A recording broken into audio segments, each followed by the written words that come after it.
So I was finally at a place like in May of this year, where I was like, you know what, whatever happens, happens. So like I go inside. I was sitting out on the back deck with my family, and I go inside. I'm just like reading through my Bible a little bit, and like God just like spoke to me like clear as day. And when I say he like spoke to me, it's not like an audible voice. It's like Yeah, intuition. because I hear people say that all the time, and like I think we've talked about this before. I'm not super religious. I grew up Lutheran, whatever. Yeah. Um, Still don't really quite know uh, what I believe in 100%. Yeah. Even though I went to a private school that was Catholic, but they were not like a strict. There was no requirement other Yeah. than like 2 theology classes that were, some it could have been a nun was teaching it or like a brother, but mine were just Right. professors. Okay. So they were just like, honestly, they were kind of cool classes. But yeah, I just haven't been there yet, or figured that out for myself. Yeah. But I remember being because I did take confirmation as a kid. Hmm. I just Yeah. remember people saying like, "Oh, speak to God, like talk to God," Yeah. and I remember always thinking, "What the hell does that mean? Yeah. Like, what do Yeah. you mean when you say that? Same, Speak to bro. God." Same. But Um, so it's yeah, it's definitely so you just felt it like. Do you just feel it as like a really strong thought that comes into your head? yeah. So the best way I know how to describe it is this is gonna be a weird comparison, but like, do you remember? Did you ever watch Spy Kids? Yeah.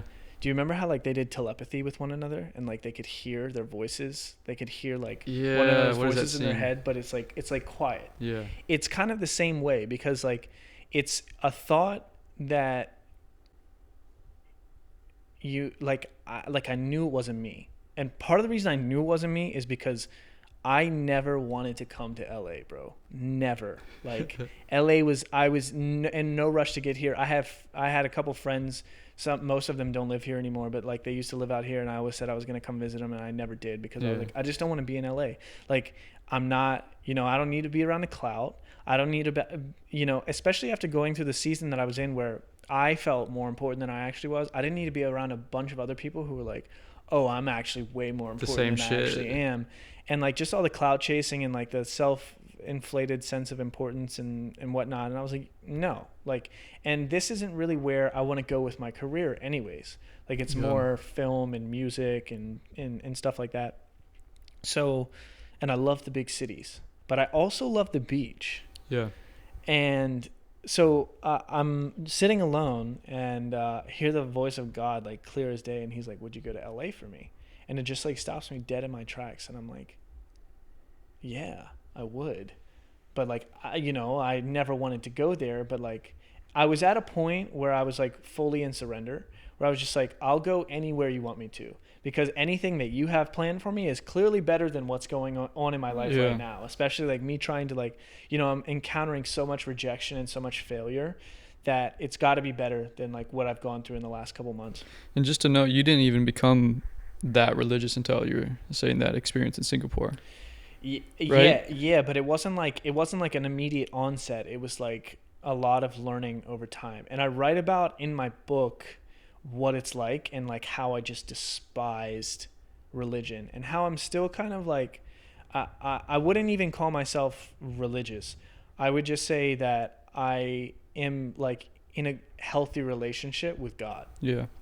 and he's in a healthy relationship with me. That's cool. Religion is all about rules and structure Yeah. so that you can it says do this so you can get to God, and God says no, come to me first so that I can get to you. Yeah. And we as human beings just don't think like that. But we do at the same time. Like if if we look at it from like the standpoint of like a parent with their child, they're not saying I'm giving you a set of rules so that you can like come get something from me. No, Yeah. it's I love you. I want to take care of you. But religion takes that relationship away, and it says in order to get to, you have to do X, Y, and Z. And if you don't do X, Y, and Z, then there are some clauses under X or Y or Z that you have to fulfill Yeah. because you didn't fulfill these three. So do you think like man is basically just interfering for self-fulfilling. Definitely. Yeah. It's just like, I would say like an inferior wisdom, because like we really feel like we know so well all the time.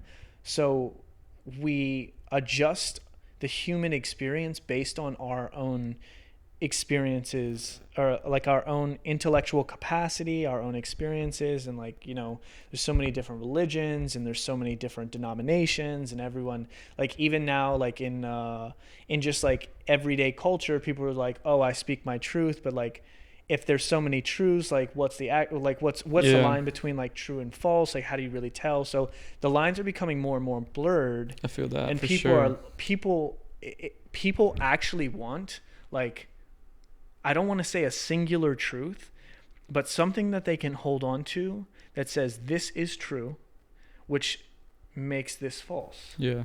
We don't want to say, well, sometimes this is true and sometimes this is false. Like, that's way too confusing. We don't follow rules like that. We need clear instructions.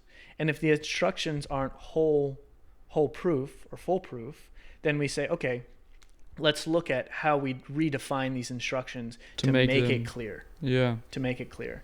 But it's funny that like with anything that is tied to belief, it's just like, oh, let's just accept what anyone says. And that's not to, there's this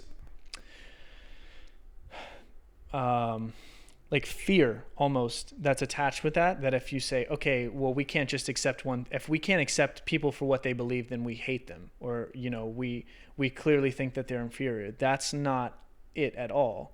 It's just holding on to something that's like structured and sound, so that we can cut away all that's not important. It's not about shaming anyone. Yeah. It's not about condemning anyone. It's just about holding on to something that's true and everlasting, rather than like fading. And it's so funny because the higher up you go in influence, the greater impact your decisions have on people around you. And it's funny because every single kingdom that has ever existed in the history of the world has always thought that they were smarter than the previous kingdom. Yeah. And as soon as they start thinking that, they start repeating exactly what the previous Same kingdom mistakes. did. Because they're like, oh, we would never do that. We live in a new age where we didn't have this and that. Technology has not changed the human condition. Yeah. It's just exacerbated it.